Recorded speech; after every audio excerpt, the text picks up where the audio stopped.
Welcome to రవికిరణాల news. ముందుగా headlines చూద్దాం. పాలనలో ఇక స్పీడ్ ఆఫ్ డెలివరింగ్ గవర్నెన్స్. కలెక్టర్లకు సీఎం చంద్రబాబు దిశానిర్దేశం. ప్రజా సమస్యల పరిష్కారంలో వేగం పెంచాలనే సూచన. ప్రజల్లో సంతృప్తి స్థాయి పెంచడంపై దృష్టి పెట్టాలన్న చంద్రబాబు. 15% వృద్ధి రేటు సాధనే లక్ష్యమని స్పష్టీకరణ. ఒబేరాయ్ హోటల్కు 3,000 కోట్ల రూపాయల టీటీడీ భూమి. భూమన సంచలన ఆరోపణలు. చంద్రబాబు ప్రభుత్వం స్వామివారికి తీరని ద్రోహం చేసిందన్న భూమన. లీజు మాఫీ చేసి ప్రైవేట్ సంస్థకు దోచిపెట్టారని ఆరోపణ. ఎర్రచందనం చెట్లను మాయం చేశారని విమర్శ. గుడివాడ ఏఎన్ఆర్ కాలేజ్కి నాగార్జున 2 కోట్ల రూపాయల విరాళం. విద్యార్థుల స్కాలర్షిప్ల కోసం వినియోగించాలని సూచన. ఏఎన్ఆర్ కళాశాల వజ్రోత్సవ కార్యక్రమంలో పాల్గొన్న నటుడు. తన తండ్రి వేల మంది బంగారు భవిష్యత్తుకు కృషి చేశారని వ్యాఖ్య.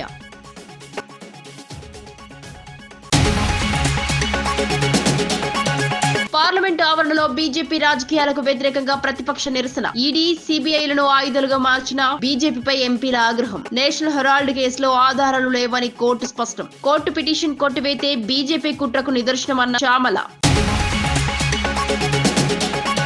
రాష్ట్ర అభివృద్ధికి సహకరిస్తున్న కలెక్టర్లందరికీ అభినందనలు తెలిపిన పవన్ కళ్యాణ్. గిరిజన గ్రామాలకు వీలైనన్ని చోట్ల రహదారులు వేస్తున్నామని వెల్లడి. గ్రామీణ ప్రాంతాల్లో 4,000 కిలోమీటర్ల మేర రోడ్లు వేశామని వ్యాఖ్య. 1.20 లక్షల ఫామ్ ఫ్యాన్స్ తవ్వి లక్ష్యాలను చేరుకున్నామన్న AP deputy CM.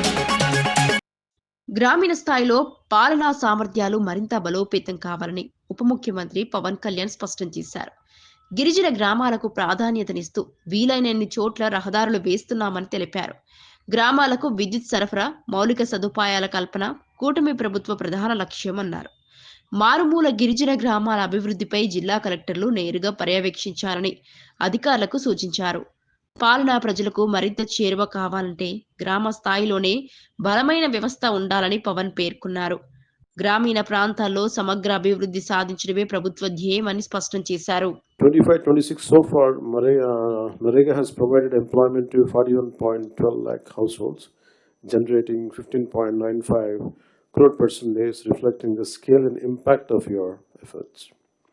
A total of 4,330.20 crore has been paid as wages and 1,056.85 crores spent on material components, showcasing very strong financial and execution capacity at the district level. I appreciate the focused push on digitizing tax and non-tax assessments and improving own source revenues of Gram Panchayats. The rapid scale-up of Swachh Rathams from just 1 in June to 25 today is a commendable achievement. Your efforts have enabled the state to secure first place under RGSA for the number of trainings conducted, a reflection of a strong institutional capacity building. I urge you to sustain the momentum under Swamitva. PM Janman is a transformative initiative for particularly vulnerable tribe groups' habitations in remote tribal areas. And I'm happy to note that the wholehearted support extended by all collectors to line department. I would like to place a special appreciation on record for the collector Allur Sitaramraju district for securing forest clearances for 79 of 88 works, and the collector Parvatipuram Manyam district for achieving 100% clearance and 9 out of 9 works. These efforts reflect true ownership and the willingness to go the extra mile to ensure eagerly execution. Once again, I congratulate all district collectors and look forward to your continued leadership in driving our development agenda forward under the dynamic leadership of Honorable Chief Minister Sri Nara Chandrababu Naidu garu. National Herald కేసులో ఆధారాలు లేవని court స్పష్టం చేసిన నేపథ్యంలో parliament ఆవరణలో విపక్ష ఎంపీల నిరసనలకు దిగారు. బీజేపీ ప్రభుత్వం ఈడీ, సిబిఐ వంటి స్వతంత్ర సంస్థలను రాజకీయ ఆయుధాలుగా వాడుతోందని ఎంపీ చామల కిరణ్ కుమార్ రెడ్డి ఆరోపించారు. ఆధారాలు లేకపోయినా కాంగ్రెస్ నేతలను వేధించాలనే ఉద్దేశంతోనే కేసులు పెట్టారని అన్నారు. ప్రజాస్వామ్య వ్యవస్థను నిర్వీర్యం చేసే ప్రయత్నాలు దేశానికి ప్రమాదకరమని హెచ్చరించారు. న్యాయ వ్యవస్థ తీర్పు బీజేపీ కుట్రలను బట్టబయలు చేసిందన్నారు. ఇలాంటి దుర్వినియోగాన్ని విపక్షాలు ఎప్పటికీ ప్రశ్నిస్తాయని స్పష్టం చేశారు. ఈ యొక్క ప్రొటెస్ట్ నిదర్శనం. ఎందుకంటే గతంలో రాహుల్ గాంధీ గారు సోనియా గాంధీ గారికి ఏ సంబంధం లేదు నేషనల్ హెరాల్డ్ స్కీమ్లు అని చెప్పినా కానీ వినకుండా ఈడీ తీసుకెళ్లి కోర్టులో ఛార్జ్షీట్ దాఖలాలు చేసింది. కోర్టు వారిని బుజ్జగించి అసలు ఏమీ ప్రూఫ్స్ లేని కేసుని ఎందుకు తీసుకొచ్చిరని చెప్పి నిన్న కొట్టివేయడం జరిగింది. ఇది కేవలం ఇది ఒక ఎగ్జాంపుల్ మాత్రమే. ఈ దేశంలో ప్రతిపక్ష పార్టీలను ఎదుర్కోలేక కంటిన్యూగా ఎన్నికలలో పవర్లో ఉండాలి అన్న ఆలోచనతోటి వీళ్ళు చేస్తున్నటువంటి కుట్రలను ఈరోజు ప్రపంచానికి తేట తెల్లని చేయడానికి ఇక్కడ ప్రదర్శన చేసినాం. పై ఉన్న క్రిమినల్ కేసుల నుంచి తప్పించుకునేందుకు జగన్ ప్రయత్నిస్తున్నారని టీడీపీ అధికార ప్రతినిధి మేడా విజయశేఖర్ రెడ్డి తీవ్ర స్థాయిలో విమర్శించారు. అమరావతిలో మీడియా సమావేశంలో మాట్లాడుతూ జగన్ చేసిన అవినీతి దోపిడీకి సంబంధించిన క్రెడిట్ ను ఎవ్వరూ దోచుకోలేరని ఘాటు వ్యాఖ్యలు చేశారు. గత పాలనలో జరిగిన అక్రమాలకు ఇప్పటికీ ప్రజలు బాధపడుతున్నారని అన్నారు.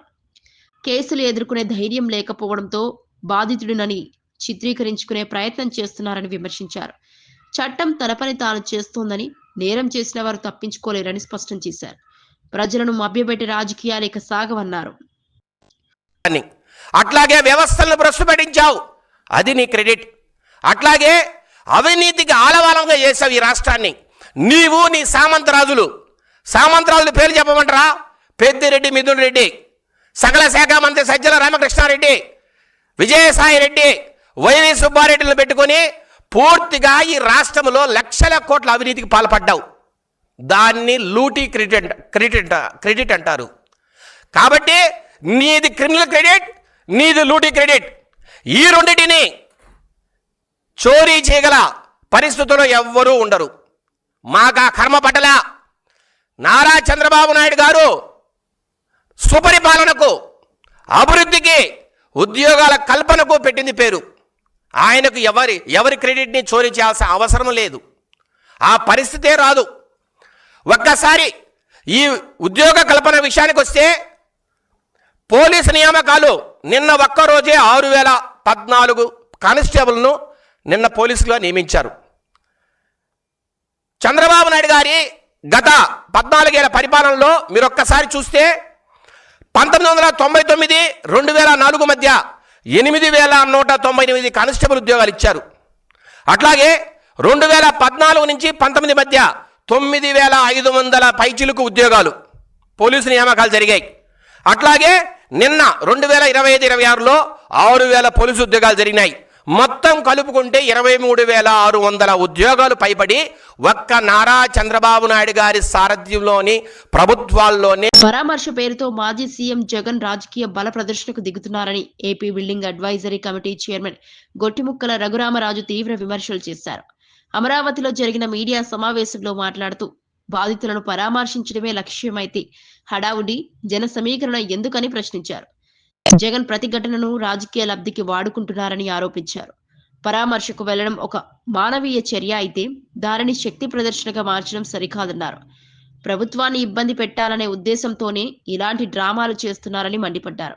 ప్రజలు ఈ నాటకాలను గమనిస్తున్నారని, తగిన సమయంలో సరైన తీర్పు ఇస్తారని చెప్పారు. వైసీపీ నాయకులు బాధ్యతాయుతంగా వ్యవహరించాలని సూచించారు. మాట్లాడుతున్నాడు, ఆక్రమించుకోవడం కోసం చేశారని చెప్పి మాట్లాడుతూ ఉన్నాడు. అసలు ఈ ఆక్రమణ పర్వం మొదలైంది మీ దగ్గర కదా.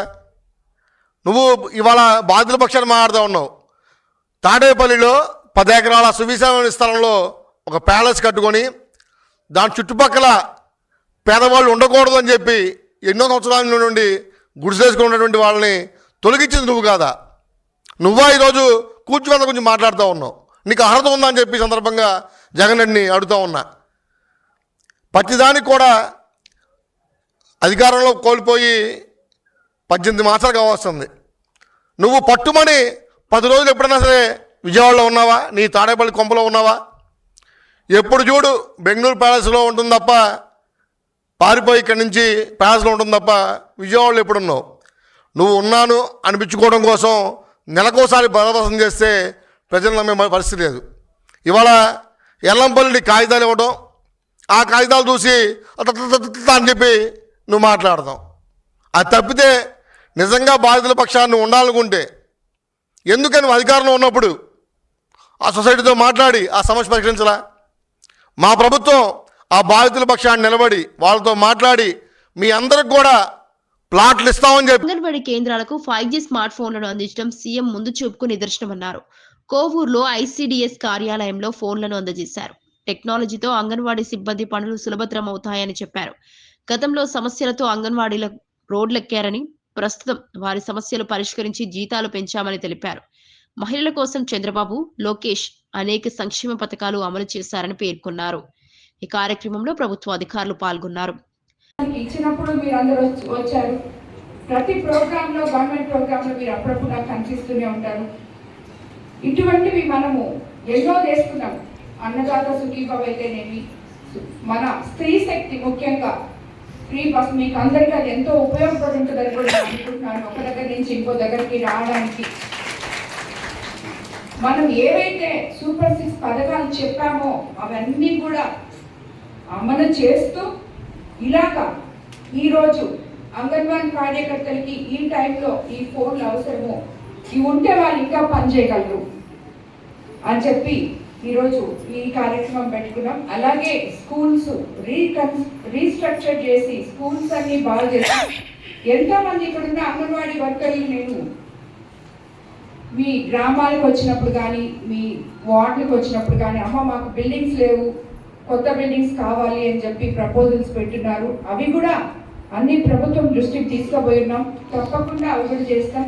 అండ్ రాబోయే రోజుల్లో సిఎస్ఆర్ ఫండ్స్తో ముందుగా అంగన్వాడీ స్కూల్స్లో బెంచెస్ ఇవ్వాలని చెప్పి ఆల్రెడీ ఎంపీ గారు వెంకట ప్రభాకర్ రెడ్డి గారు మనం అందరితో మాట్లాడి వాళ్ళకి బెంచ్లు ఇప్పించాలి అని చెప్పి చెప్పున్నారు. 2-3 సార్లు ఏదో స్కూల్ దగ్గరకు వచ్చినప్పుడు చూసినప్పుడు ఆయన చెప్పారు. సో దాని మీద కూడా మేము వర్కౌట్ చేస్తున్నాం. మేడం దగ్గర కూడా లిస్టు తీసుకుంటాను. టోటల్గా మన కోవూరు కాన్స్టిట్యున్సీలో చిన్నపిల్లలకి ఎన్ని బెంచ్లు అవసరమో ఆ లిస్టు నాకు కొంచెం ఇవ్వండి మేడం. ఇస్తే దాన్ని బట్టి నేను దాని మీద వర్కౌట్ చేస్తాను. అది చంద్రబాబు నాయుడు గారు మీ కష్టాన్ని గుర్తించారు. ఇంతకుముందు మీరు గత ప్రభుత్వంలో అంగన్వాడీ వర్కర్స్ అందరూ కూడా రోడ్డు ఎక్కడం జరిగింది. అయినా ఎవరు పట్టించుకోలేదు. మనం అధికారంలోకి వచ్చిన తర్వాత, మీరు రిటైర్ అయిన తర్వాత అంగన్వాడీ టీచర్స్కి 1,00,000 రూపాయల లెక్కన, ఆయాలకి 60,000 లెక్కన ప్రభుత్వం మీకు ఆల్రెడీ జీవో ఇవ్వడం కూడా జరిగింది. అందుకు మీ అందరి తరఫున కూడా ముఖ్యమంత్రి చంద్రబాబు నాయుడు గారికి ధన్యవాదాలు తెలుపుకుంటున్నాను. అదేవిధంగా మీ అందరూ ఆ రోజు రోడ్డు మీదకి వచ్చినందువల్ల మీ అందరి మీద ఎన్నో కేసులు ఉన్నాయి. ఆ కేసులన్నీ కూడా తొలగించాలి.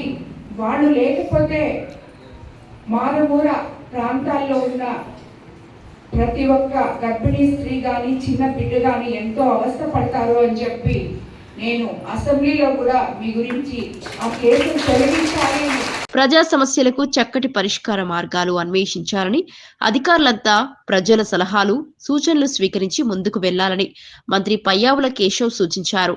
పరిపాలన ప్రజలతో అనుసంధానమై ఉండాలంటే ఫీల్డ్ లెవెల్లో వినిపించే సమస్యలను గమనించాల్సిన అవసరం ఉందన్నారు.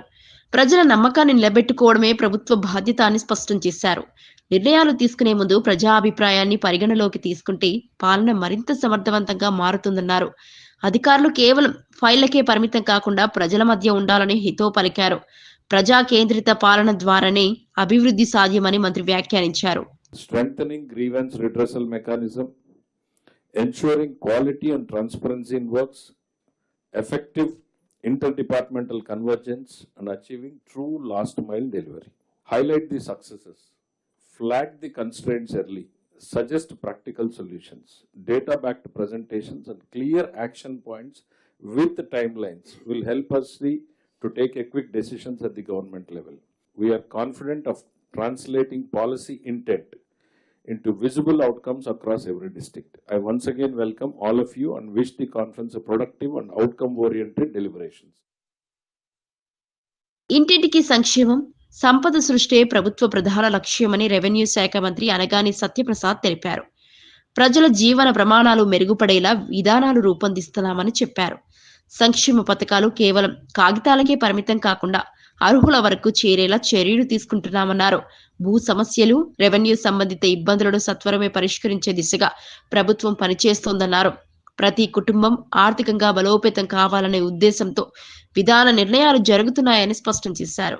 ప్రజలకు న్యాయం అందించడమే రెవెన్యూ శాఖ ప్రధాన బాధ్యత అని మంత్రి పేర్కొన్నారు. పటిష్టమైన నిర్మాణం ఉండాలి అనే లక్ష్యంతో ఈ యొక్క కార్యక్రమం చేస్తాను. ఎందుకంటే గత పాలకుడు ఒకే ఒక కలెక్టర్ కాన్ఫరెన్స్ పెట్టాడు. అది కూడా ఒక మంచి కట్టడంలో పెట్టి ఆ కట్టడాన్ని కూలకొట్టి 30 సంవత్సరాలు ఈ రాష్ట్రానికి తీసుకెళ్లాడు. కాబట్టి ఈ రాష్ట్రానికి మనందరం సమిష్టిగా పనిచేసి పునర్నిర్మించాలనే లక్ష్యంతోనే మనం ఇంత ఒక కార్యాచరణతో ముందుకు వెళ్తా ఉన్నాం. గవర్నెన్స్ అంటే అకౌంటబిలిటీ, గవర్నెన్స్ అంటే ట్రస్ట్, గవర్నెన్స్ అంటే ఈక్విటీ అండ్ ఇంక్లూజివ్స్ అని నమ్మి అది ఆచరణ చేసే గొప్ప నాయకుడు మనకు ఉన్నాడు. కాబట్టి ఈరోజు ప్రపంచం అంతా కూడా మన ఆంధ్రప్రదేశ్ వైపు చూస్తుంది. ఎందుకంటే మనం చూసాం, మన విశాఖలో సిఐఏ సమ్మిట్ దానికి నిదర్శనం. స్పీడ్ ఆఫ్ డూయింగ్ బిజినెస్ అని చెప్పి మనం ఏది చేస్తా ఉన్నాం, 18 నెలల్లో దాదాపుగా 20 లక్షల కోట్లు పైగా రూపాయలు మనం పెట్టుబడి తెచ్చామంటే అదొక చరిత్ర. టీం కూటమితోనే అది సాధ్యమైందని చెప్పేసి కూడా నేను తెలియజేస్తా ఉన్నాను.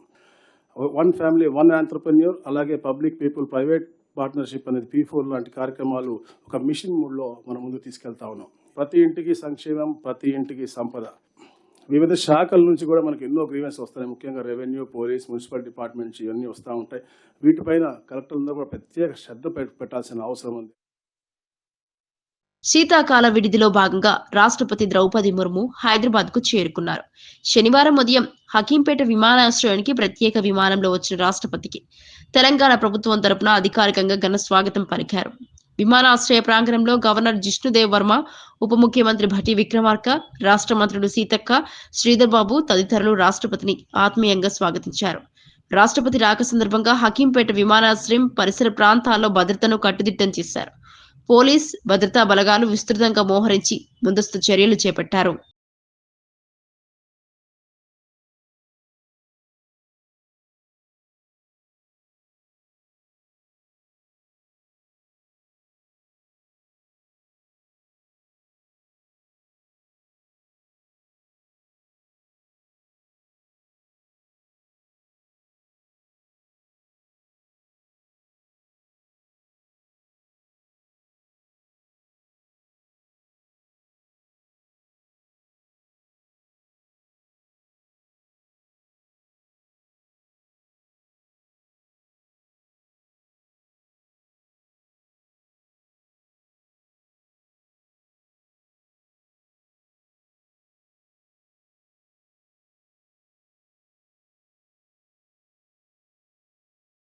నేషనల్ హెరాల్డ్ కేసులో కాంగ్రెస్ అగ్రనేతలు సోనియా గాంధీ, రాహుల్ గాంధీలపై ఈడీ దాఖలు చేసిన ఛార్జ్షీట్ ను కోర్టు స్వీకరించకపోవడంపై కాంగ్రెస్ అధ్యక్షుడు మల్లికార్జున ఖర్గే స్పందించారు.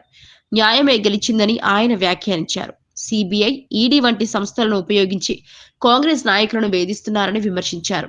సత్యమేవే జయతి అనే నినాదంతోనే కాంగ్రెస్ ముందుకు సాగుతుందన్నారు. ప్రజాస్వామ్యంలో స్వతంత్ర సంస్థలను రాజకీయ ప్రయోజనాల కోసం వాడటం ప్రమాదకరమని ఖర్గే హెచ్చరించారు. ఈ తీర్పు న్యాయ వ్యవస్థ స్వతంత్రతకు నిదర్శనమని పేర్కొన్నారు.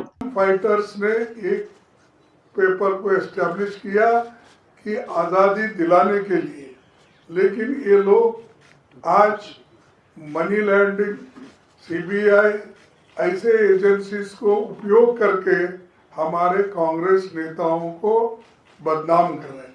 खासकर गांधी फैमिली को उन्होंने सताने के लिए ही ये केस डाला है, नहीं तो इसमें कुछ नहीं है और कोई एफआईआर नहीं है.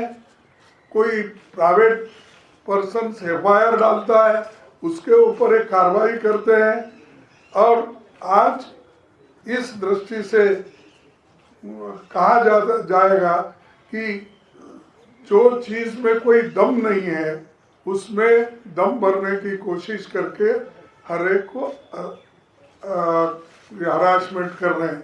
हमारे बहुत से कांग्रेस पार्टी के नेता और सभी बड़े बड़े लोग जो आज उनके सिंपथाइजर नहीं है, ऐसे 50 लोगों को ऐसे ईडी का केस डालकर सता और अपना पॉलिटिकली उसको उपयोग करने के लिए कहीं उन्होंने ये ईडी और मनी लॉन्ड्रिंग का केस डाल के उन्होंने कई एमपीज को अपने तरफ लिया, कई राज्यसभा मेंबर्स को लिया, कई जगह सरकारें बनाई. ये सारी चीज़ें वो किए हैं और आज फैसला न्याय के सत्यमेव जयते हमारा एक ये है स्लोगन, उसके तहत आज ये आया है। तो ये जजमेंट को हम वेलकम करते हैं और न्याय వ్యవస్థల లోపాలు చూపిస్తూ బాధ్యతల నుంచి తప్పించుకోవడం సరికాదని సీఎం చంద్రబాబు నాయుడు కలెక్టర్ల సదస్సులో హితవు పలికారు. రెవెన్యూ శాఖలో ఈ ధోరణి ఎక్కువగా ఉందని ఆయన అసంతృప్తి వ్యక్తం చేశారు. ఫైళ్లను పరిష్కరించకుండా ఒకరి నుంచి మరొకరికి పంపించడం ఇకపై సహించబోమని స్పష్టం చేశారు. ప్రజలకు న్యాయం ఆలస్యం కావడానికి ఇదే ప్రధాన కారణమన్నారు. అధికారుల నిర్ణయాలు తీసుకోవడంలో బాధ్యతగా వ్యవహరించాలని ఆదేశించారు.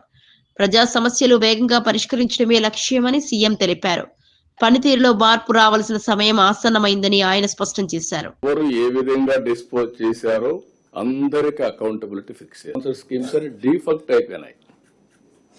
ఇప్పుడు అన్ని మళ్ళీ నేను ఢిల్లీకి పోయి మాకు హెల్ప్ చేయమని కూటమి ప్రభుత్వంలో అడిగితే వాళ్ళు నాకు ఫస్ట్ నేను ఒక విష్ లిస్ట్ ఇస్తే వాళ్ళు కౌంటర్ విష్ లిస్ట్ ఇచ్చి ముందు మీ దగ్గర అకౌంట్స్ అన్ని సరిగా లేవు, మీకు డబ్బులు ఇచ్చాం, దానికి మీరు లెక్కలు చెప్పలేదు, ముందు ఆ లెక్కలు చెప్పండి తర్వాత మాట్లాడమంటే మళ్ళీ వచ్చి అవన్నీ క్లియర్ చేసి డబ్బులు లేవు, క్లియర్ చేశాం, ఫేజ్డ్ మేనర్గా చేసుకొని ఇప్పటికీ రైలు ఎక్కించాం.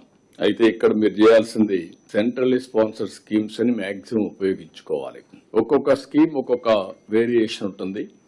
మీకు కొన్ని అవసరాలు ఉంటాయి, కానీ అవసరాల కంటే ఆ డబ్బుల్ని ఉపయోగించుకొని మన ఇన్ఫ్రాస్ట్రక్చర్ కానీ మనకి ఏ విధంగా అభివృద్ధికి ఉపయోగపడతాయో దాన్ని వర్కౌట్ చేయాల్సిన అవసరం, దానికోసం ఇది పెట్టాం.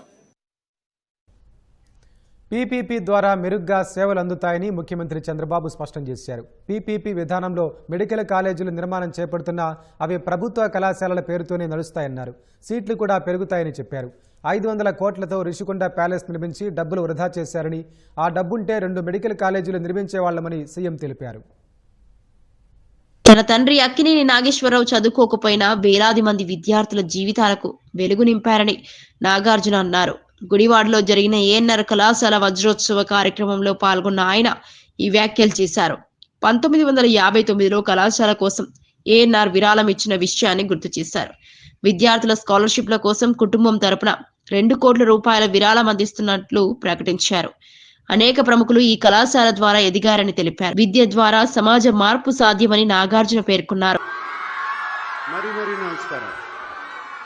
వేదిక మీద ఉన్న పెద్దలందరికీ నమస్కారం. స్పెషలీ జస్టిస్ పట్టి దేవానందర్ గారికి థ్యాంక్ యూ అండి. చాలా చాలా మంచి మాటలు చెప్పారు నాన్నగారి గురించి.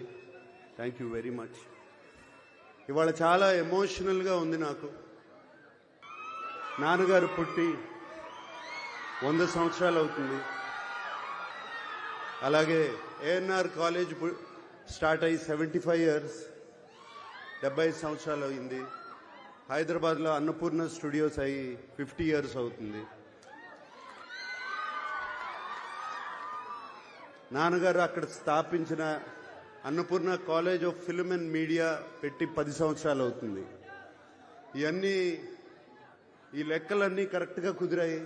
చాలా చాలా ఎమోషనల్గా ఉందండి. ఏఎన్ఆర్ కాలేజ్ 75 ఇయర్స్ సెలబ్రేషన్లో పాల్గొనటం సంతోషంగా కాదు, చాలా గర్వంగా ఉంది నాకు.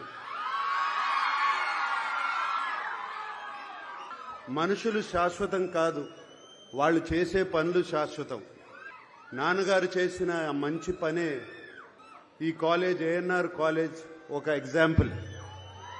తాను చదువుకోలేకపోయినా వేలాది మంది చదువుకోవాలని, వారికి బంగారు భవిష్యత్తు ఉండాలని 1959 నేను పుట్టిన సంవత్సరంలో ఆయన ₹1,00,000 డొనేషన్ ఇచ్చారు. ఆ టైంలో ఆయనకి కేవలం సినిమాకి మేబీ 5,000 లేకపోతే 10,000 వచ్చేది. కానీ ₹1,00,000 డొనేషన్ ఇచ్చారు. ఏఎన్ఆర్ కాలేజ్కే కాదు, అలాగే ఆంధ్ర యూనివర్సిటీకి ఒక 25,000, ఇంకో 25,000 ఇంకో యూనివర్సిటీకి, మెడ్రాస్ యూనివర్సిటీకి ఒక 25,000 ఇచ్చారు. ఆయనకి చదువు అంటే అంత ఇష్టం. ఎందుకంటే ఆయన చదువుకోలేదు, కానీ వేలాది మందికి ఒక బంగారు భవిష్యత్తు కల్పించాలని ఆయన పనిచేశారు. దానికి ఉదాహరణ ఏఎన్ఆర్ కాలేజ్ నుంచి వచ్చిన ఎంతోమంది ఉన్నారు. ఇప్పుడే మనం జస్టిస్ దేవానంద్ గారిని చూసాము, అలాగే నా పక్కన యార్లగడ్డ లక్ష్మీప్రసాద్ గారు కూర్చున్నారు, వైఎల్పి గారు, మాకు శ్రేయోభిలాషులు, మిత్రులు, ఫార్మర్ ఎంపీ కావూరి సాంబశివరావు గారు, అలాగే యలమంచిలి శివాజీ గారు, ఇంకా అందరికీ తెలుసు రామోజీరావు గారు, ఈనాడు రామోజీరావు గారు, ఇలా ఎంతోమంది ఉన్నారు. పద్మనాభ గారు, కైకాల సత్యనారాయణ గారు, శోభనాద్రి గారు, ఇలా ఎంతోమంది చెప్పడానికి ఎంతోమంది ఉన్నారు. ఇక్కడే కాదు, ఇంటర్నేషనలీ, నేషనలీ, దేశమంతా ఇక్కడి నుంచి బయటకు వచ్చిన విద్యార్థులు ఎంతోమంది ఉన్నారు.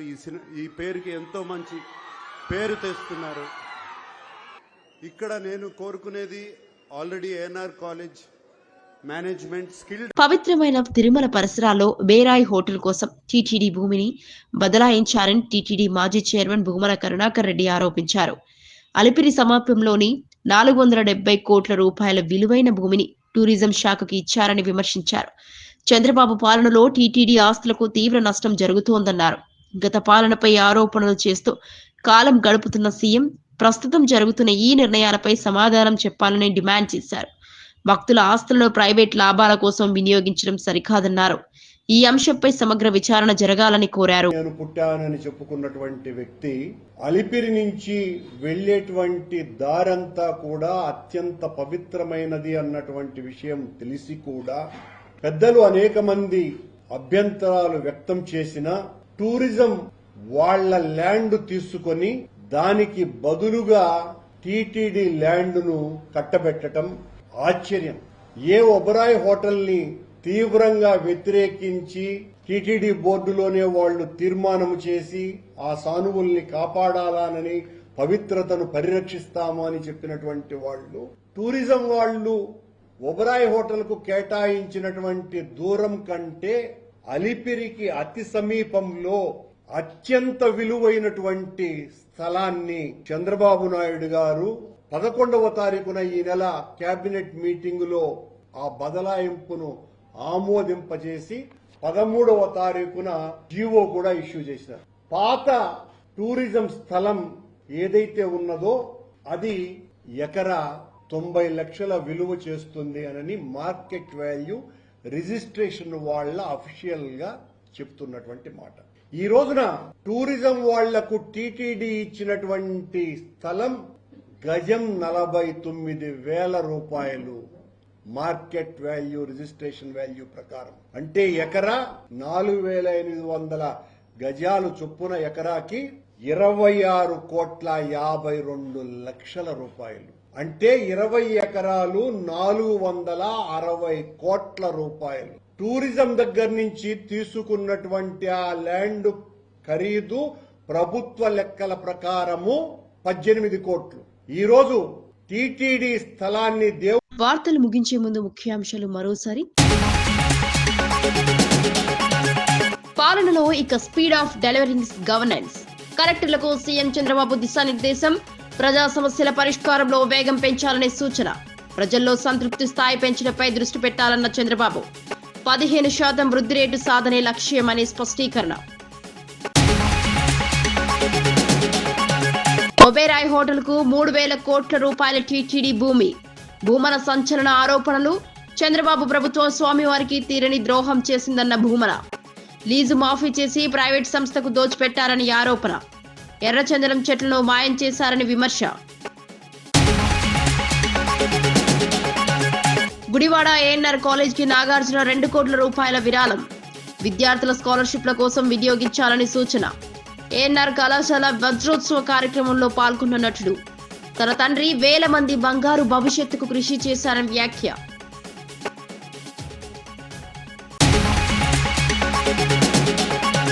పార్లమెంట్ ఆవరణలో బీజేపీ రాజకీయాలకు వ్యతిరేకంగా ప్రతిపక్ష నిరసన. ఈడీ, సిబిఐలను ఆయుధాలుగా మార్చిన బీజేపీపై ఎంపీల ఆగ్రహం. నేషనల్ హెరాల్డ్ కేసులో ఆధారాలు లేవని కోర్టు స్పష్టం. కోర్టు పిటిషన్ కొట్టివేతే బీజేపీ కుట్రకు నిదర్శనమన్న చామల.